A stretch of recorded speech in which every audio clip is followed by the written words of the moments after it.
Bonjour chers amis, j'espère que vous allez bien. Dans cette vidéo, je vais traiter avec vous la deuxième partie de l'épreuve de maths, qui est l'extrait du concours d'accès à la faculté de médecine dentaire Casablanca 2018, dans laquelle on verra des questions sur les suites, calcul d'intégrale, les équations différentielles et études de fonctions. Cette vidéo est dédiée aux étudiants deuxième année bac, sciences mathématiques et sciences expérimentales. Question 6. Pour tout entier naturel non nul n, on pose un égale la somme k allant de a à n, moins 1 à la puissance k moins 1 sur 5 à la puissance k. Alors, réponse A, la limite de un quand n tend vers plus l'infini est égale à 1 sur 6. Réponse B, la limite de un égale à 2 sur 6. Réponse C, la limite de un égale à 1 demi. Réponse D, la limite de un égale à 2 sur 3. Réponse E, la suite un n'admet pas de limite. Donc ici on a un égale la somme k allant de a à n, moins 1 à la puissance k moins 1, c'est moins 1 à la puissance k sur 5 à la puissance k.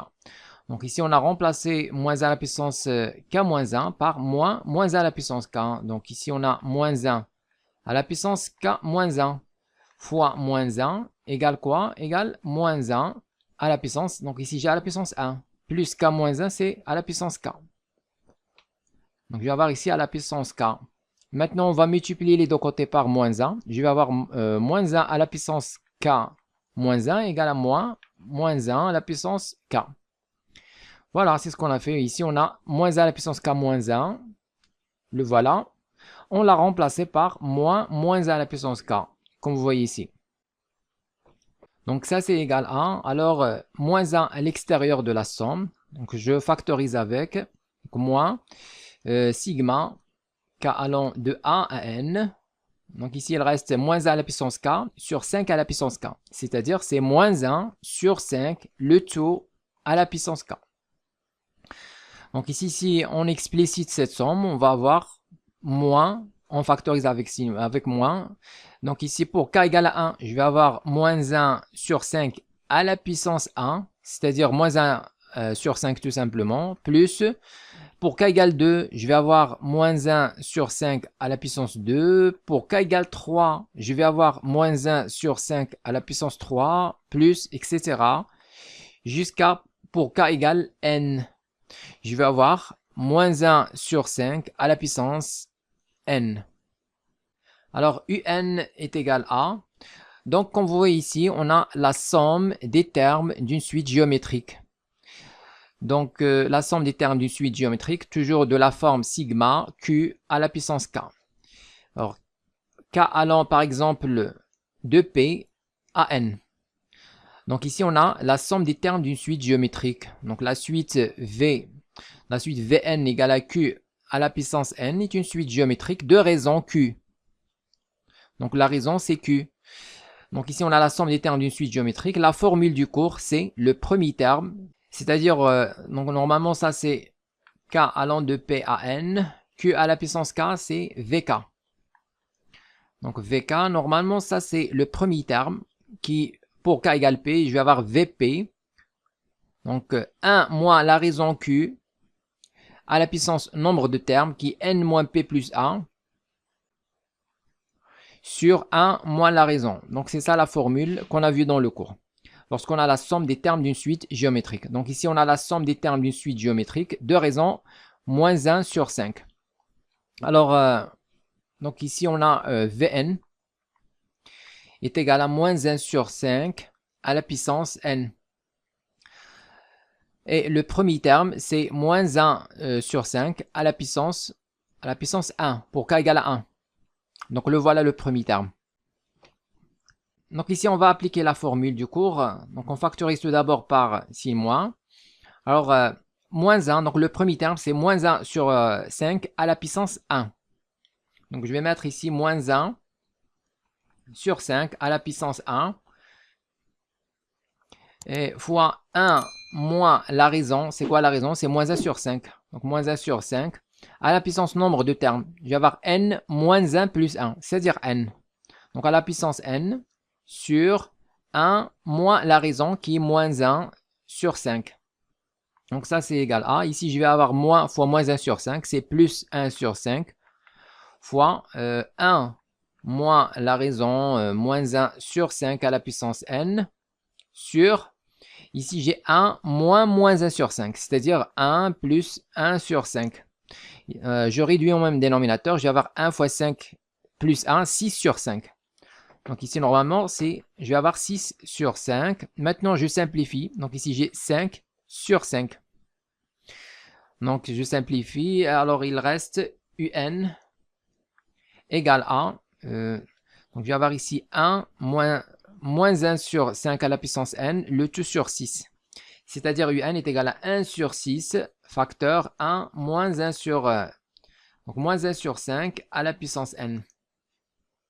Alors maintenant, on va calculer la limite de la suite un. Alors bien sûr, ici, on a moins 1 inférieur strictement à moins 1 sur 5, inférieur strictement à 1. Donc, la limite de moins 1 sur 5 à la puissance n, quand n tend vers plus l'infini, est égal à 0. Donc, on a déjà vu ça dans le cours. Donc, toujours lorsque q supérieur à moins 1, strictement supérieur à moins 1, inférieur strictement à 1, donc la limite de q à la puissance n est égale à 0. Donc ça, c'est une formule de cours. Donc ça, c'est 0. Alors, la limite de la suite un, quand n tend vers plus l'infini, est égal à quoi? Donc, ici, ce terme tend vers 0. Il reste 1 fois 1 sur 6, c'est-à-dire 1 sur 6. Donc, c'est ça la limite. Alors, maintenant, on coche la bonne réponse. C'est la réponse A. La limite de la suite un est égale à 1 sur 6.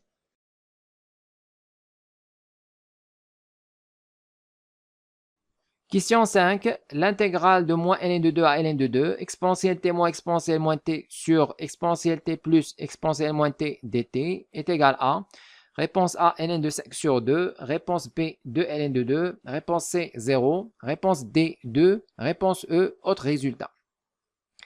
Donc ici, pour trouver la valeur de cette intégrale, on a plusieurs méthodes. La première méthode par calcul direct, c'est-à-dire on peut trouver la valeur de cette intégrale par calcul direct. La deuxième méthode, sans faire aucun calcul. Donc on peut trouver la valeur de cette intégrale sans faire aucun calcul.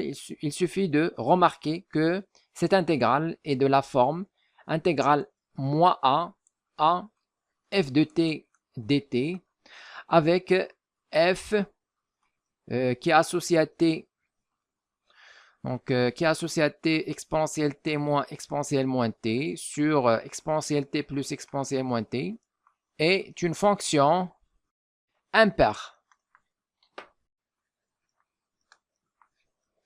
Donc ici on intègre sur un intervalle centré en 0. Donc ici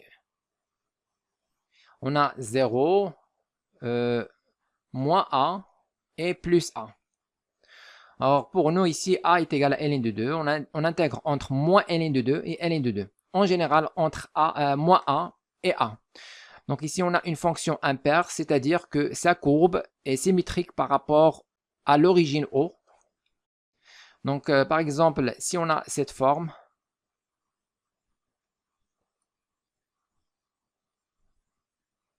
donc comme vous voyez ici, on a cette partie. C'est exactement cette partie-là. Sauf que celle-là est positive, alors que celle-là est négative. Donc, lorsque je vais faire la somme, je vais avoir 0. Donc, toujours lorsqu'on intègre ou bien on intègre sur l'intervalle centré, moins a et a, d'une fonction qui est impaire, donc toujours directement intégrale vaut 0. Et on coche la bonne réponse, c'est la réponse C. Donc ça, c'est la première méthode. Deuxième méthode, on peut trouver la valeur de cette intégrale par calcul direct. Donc ici, on a intégrale de moins ln de 2 à ln de 2, exponentielle t moins exponentielle moins t sur exponentielle t plus exponentielle moins t dt. Donc ça, c'est égal à intégrale de moins ln de 2 à ln de 2. Donc, je vais mettre ici exponentielle t plus exponentielle moins t, le tout prime sur exponentielle t plus exponentielle moins t et dt. Donc ici, la dérivée de exponentielle t, c'est exponentielle t, le voilà. Et puis, la dérivée de exponentielle moins t, c'est moins exponentielle moins t, le voilà. Donc ici, on a la forme U' sur U. Alors, c'est quoi la primitive? La primitive, bien sûr, c'est ln, valeur absolue de U.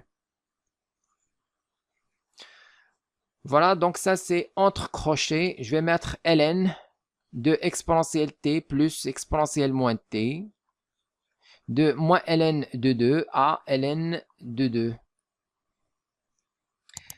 égale à. Donc ici, lorsque t est égal à ln de 2, je vais avoir ln de exponentielle ln de 2 plus exponentielle moins ln de 2 moins, maintenant quand t est égal à moins ln de 2, je vais avoir ln de exponentielle moins ln de 2 plus exponentielle de moins ln de 2, c'est-à-dire plus ln de 2.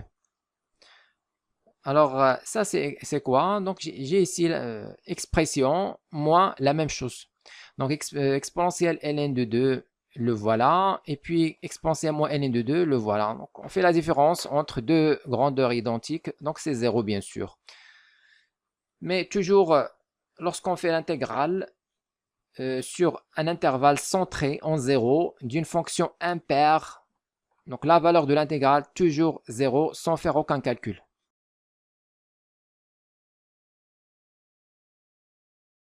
Question 8. Une solution de l'équation différentielle y seconde plus 4y égale 0, telle que y de 0 égale à 1 et y' de 0 égale à 0, est la fonction f définie par réponse A, f de x égale cosinus de x, réponse B, f de x égale à sinus de x, réponse C, f de x égale cosinus de x plus sinus de x, réponse D, f de x égale à cosinus de x moins sinus de x, réponse E, autre résultat. Donc ici, pour répondre à cette question, on peut utiliser la méthode d'élimination de cas, c'est-à-dire on va vérifier la réponse A, est-ce qu'il vérifie les conditions initiales et est-ce qu'il vérifie l'équation différentielle. Donc si oui, on coche la bonne réponse, sinon on passe aux autres réponses. Alors pour la réponse A, on a f de x égale à cos de x, alors ici y de 0 égale 1, donc on va calculer f de 0. Alors cosinus 0 ici c'est 1, donc il vérifie la première condition initiale. Deuxième condition, on va calculer f' de x. Ici, je vais avoir moins 2 sinus de x. Et bien sûr, f' de 0, c'est quoi? C'est 0. Sinus 0, c'est 0. Donc, il vérifie la deuxième condition initiale. Maintenant, on va voir est-ce qu'il vérifie l'équation différentielle. Pour l'équation différentielle, on va tout d'abord calculer f'.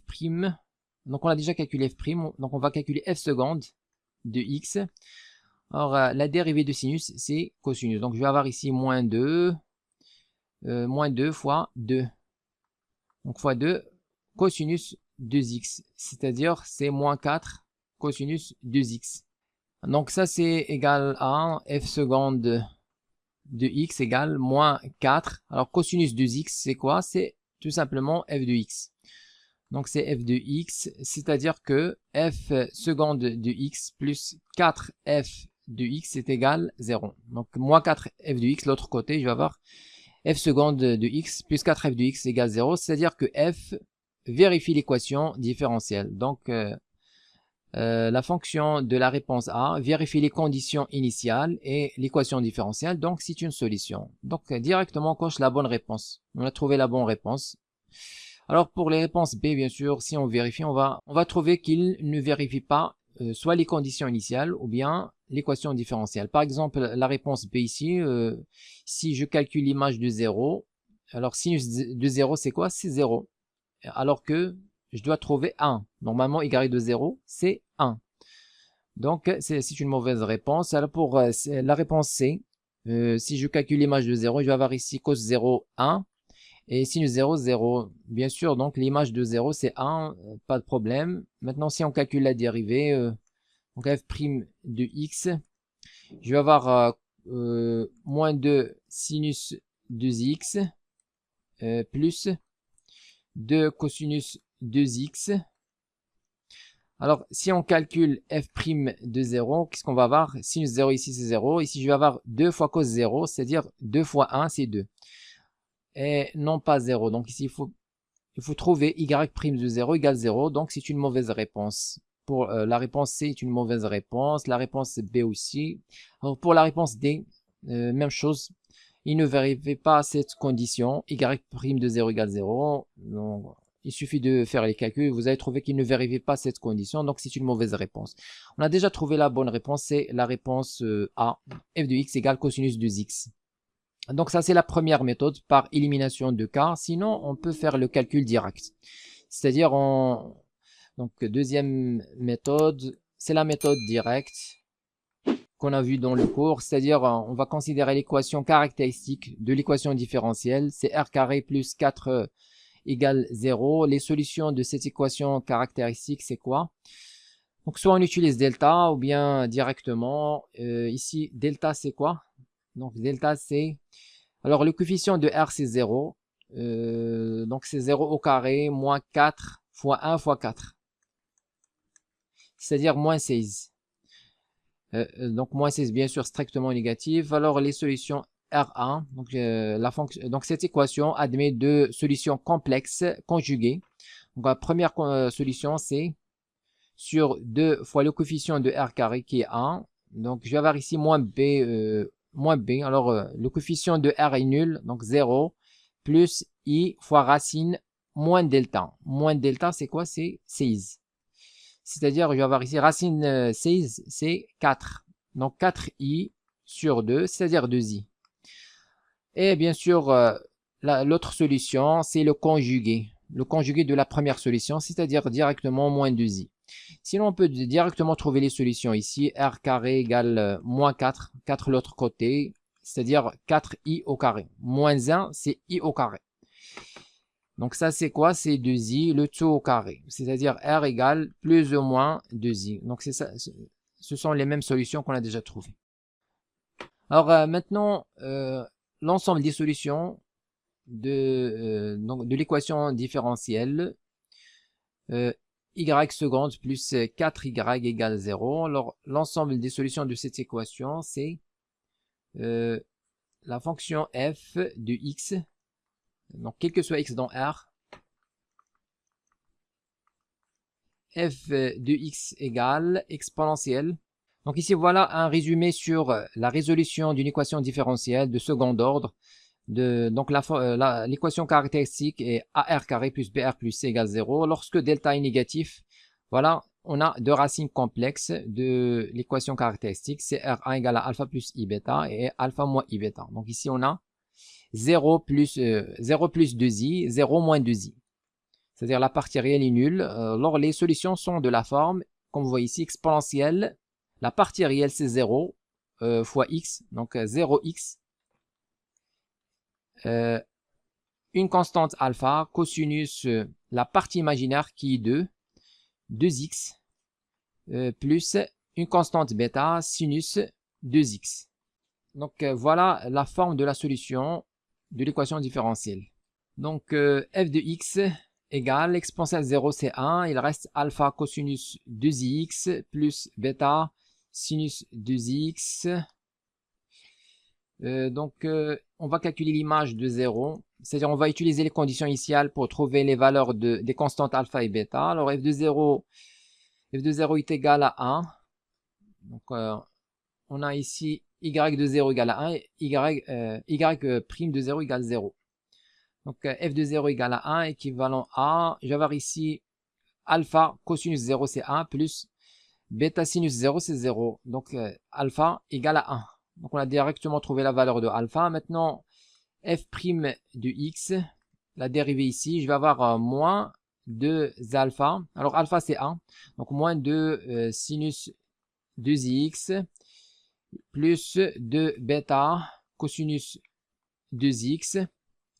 Alors f' de 0 égale 0, équivalent à, alors ici l'image de 0, sinus 0 c'est 0, donc je vais avoir 2 bêta, cosinus 0 c'est 1, égale quoi? Égale 0. C'est-à-dire que bêta est nul. Voilà donc les solutions de l'équation différentielle, c'est les fonctions de la forme f de x, quel que soit x dans R, f de x égale cosinus 2x. C'est le même résultat qu'on a déjà trouvé. C'est la réponse A qui est juste.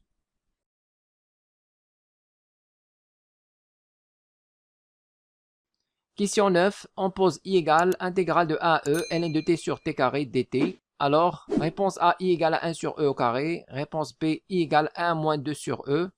Réponse C, i égale moins 1 sur e. Réponse D, i égale 1 moins 2 sur e à la puissance 3. Réponse E, autre résultat. Donc ici, on a i est égal, intégrale de a à e. Donc ici, on va essayer d'utiliser une intégration par partie, c'est-à-dire on va écrire cette intégrale sous forme intégrale de u v' égale entre crochets u v moins intégrale de u' v. Donc u, c'est la fonction qu'on va dériver et v', c'est la fonction qu'on va primitiver. Donc ça, c'est la formule d'intégration par partie. Alors, on va mettre intégrale 1 à e de 1 sur t carré fois ln de t dt. Donc, on pose u de t, la fonction qu'on va dériver, c'est ln de t. Donc, sa dérivée, c'est u' de t égale à 1 sur t. Et v' de t, c'est la fonction qu'on va primitiver, c'est 1 sur t carré. 1 sur t carré, la primitive, v de t est égale moins 1 sur t.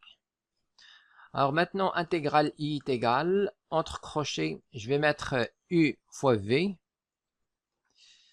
c'est-à-dire moins 1 sur t fois ln de t. Donc on va mettre moins ln de t sur t, de 1 à e, moins intégrale de 1 à e.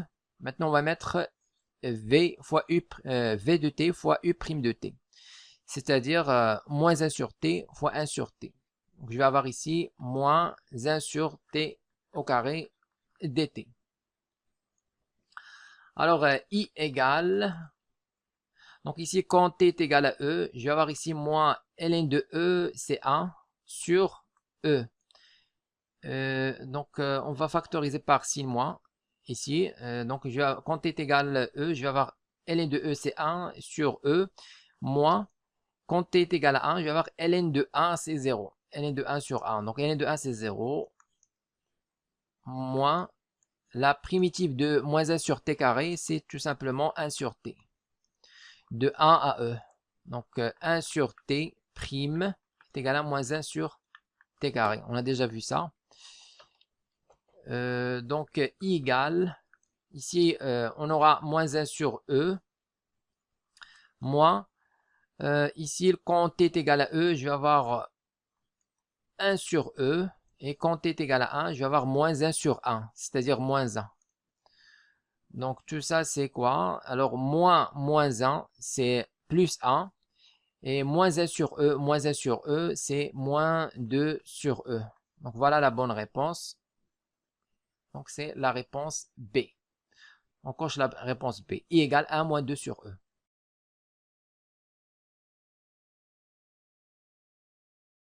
Question 10. Soit f la fonction définie sur R par f de x égale 1 moins 4 exponentielle x sur exponentielle de x plus 1. Alors, réponse A, quel que soit x appartenant à l'intervalle 0 plus l'infini, f de x supérieur ou égal 0. Réponse B, quel que soit x appartenant à l'intervalle 0 plus l'infini, f' de x inférieur strictement à 0. Réponse C, la fonction f est décroissante sur R. Réponse D, la limite de f de x quand x tend vers moins l'infini est égale 0. Réponse E, la limite de f de x quand x tend vers moins l'infini est égale la limite de f de x quand x tend vers plus l'infini. Donc ici, pour répondre à cette question, on va étudier la fonction f sur R. Alors, la fonction f est définie sur R, donc df est égal à R. Alors, la fonction f est dérivable sur R, donc on va calculer sa dérivée. f' de x égale a.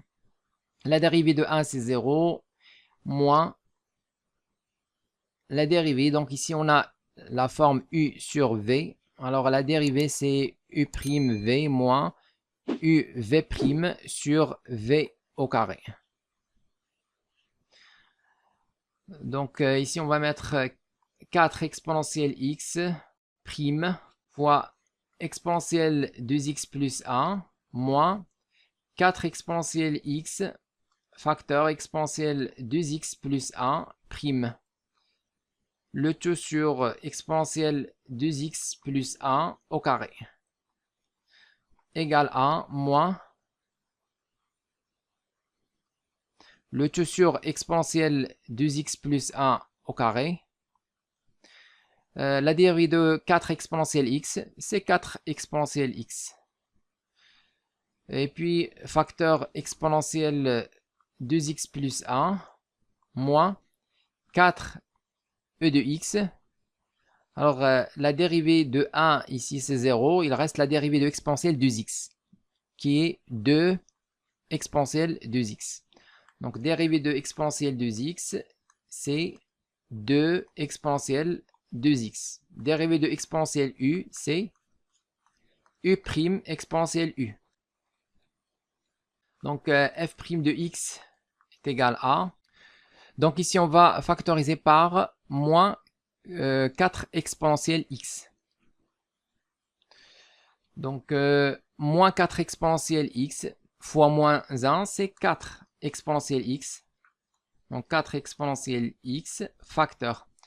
Alors, ici, on a factorisé par moins 4 exponentielle x. Donc, il reste moins exponentielle 2x moins 1.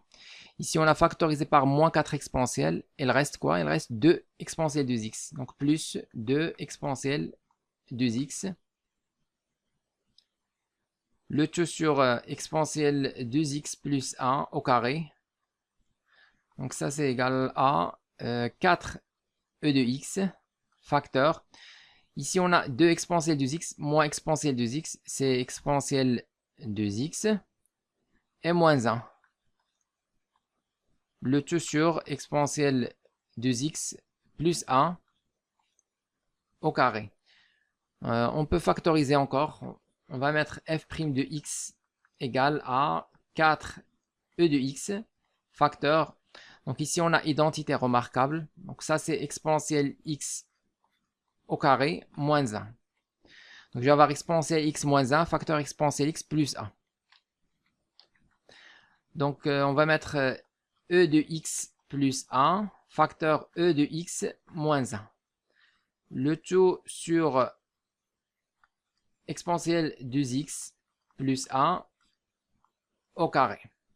Donc voilà l'expression de la dérivée. Alors 4 exponentielle x est positif, exponentielle x plus 1 positif, exponentielle 2x plus 1 le tout au carré strictement positif. Alors le signe de f', c'est le signe de exponentielle x moins 1.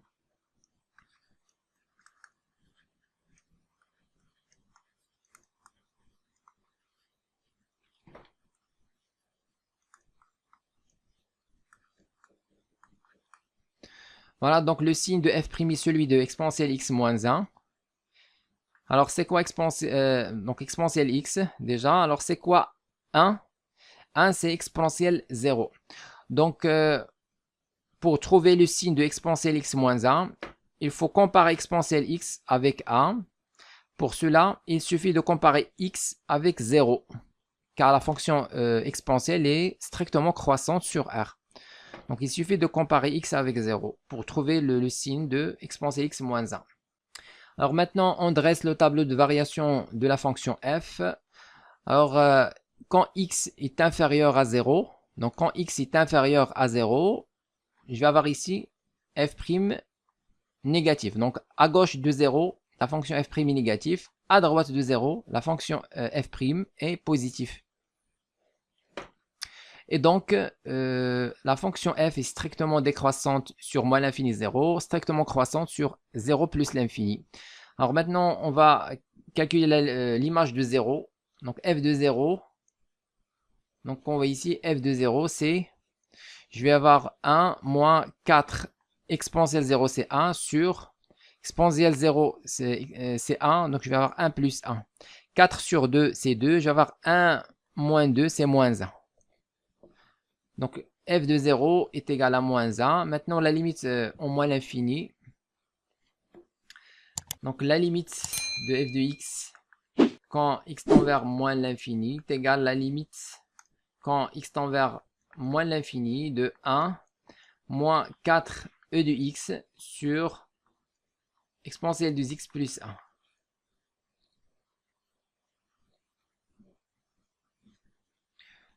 Alors, en moins l'infini, exponentielle x tend vers 0. Donc on sait que la limite de exponentielle x quand x tend vers moins l'infini est égale 0. Donc ici, qu'est-ce qu'on va avoir? On va avoir 1 moins 4 fois 0 sur 0 plus 1. Donc tout ça, c'est 1. Voilà, donc la limite en moins l'infini, c'est 1. Maintenant, on calcule la limite en plus l'infini.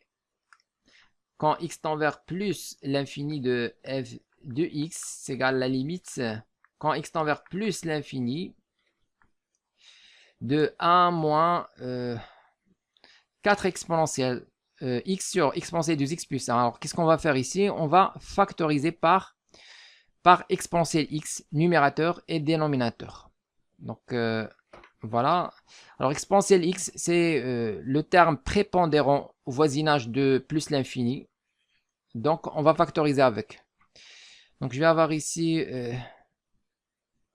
donc 4 exponentielle x. Au dénominateur, je factorise par exponentielle x. Alors ici, il reste exponentielle x plus 1 sur exponentielle x.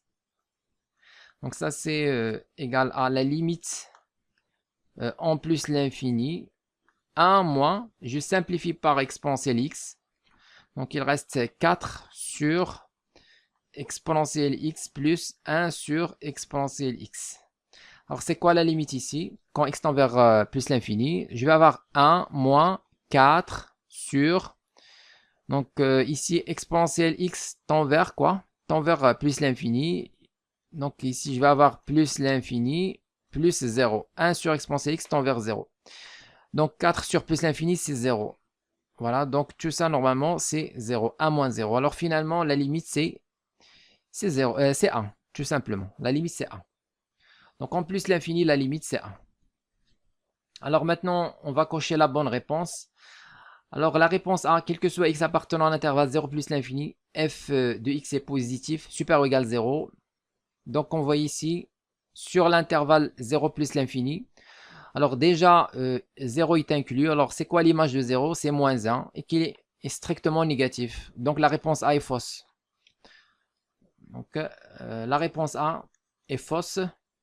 Car l'image de 0, donc 0 est inclus comme vous voyez ici, l'image de 0, moins 1 est strictement négatif. En plus ici, comme vous voyez, l'image de 0 moins 1, alors la fonction f sur l'intervalle 0 plus l'infini, la fonction f, ou bien la courbe de la fonction f, croît de moins 1 jusqu'à 1, c'est-à-dire forcément ici, il s'annule. Il coupe l'axe donc la courbe coupe l'axe des abscisses, donc forcément il s'annule ici en x égale alpha par exemple. Donc il est négatif sur 0 alpha, positif sur alpha plus l'infini. Alors réponse B, c'est quel que soit x appartenant à l'intervalle 0 plus l'infini, f' de x strictement négatif. Donc ça c'est aussi faux. On voit ici la fonction f' sur 0 plus l'infini est positif, n'est pas strictement négatif. Donc c'est une mauvaise réponse. La réponse c'est la fonction f est décroissante sur R. Non. La fonction est décroissante sur moins l'infini 0, croissante sur 0 plus l'infini. N'est pas décroissante sur R. Donc la réponse est aussi mauvaise réponse. Alors la réponse D, la limite de f de x quand x tend vers moins l'infini égale 0, c'est faux. Alors la limite en moins l'infini c'est 1, pas 0. Donc c'est une mauvaise réponse. Et bien sûr, il ne reste que la réponse et c'est la bonne réponse. La limite de f de x en moins l'infini est égale à la limite de f de x en plus l'infini est égale à 1. Donc, effectivement, la limite en moins l'infini est égale à la limite en plus l'infini est égale à 1. Donc, c'est la bonne réponse.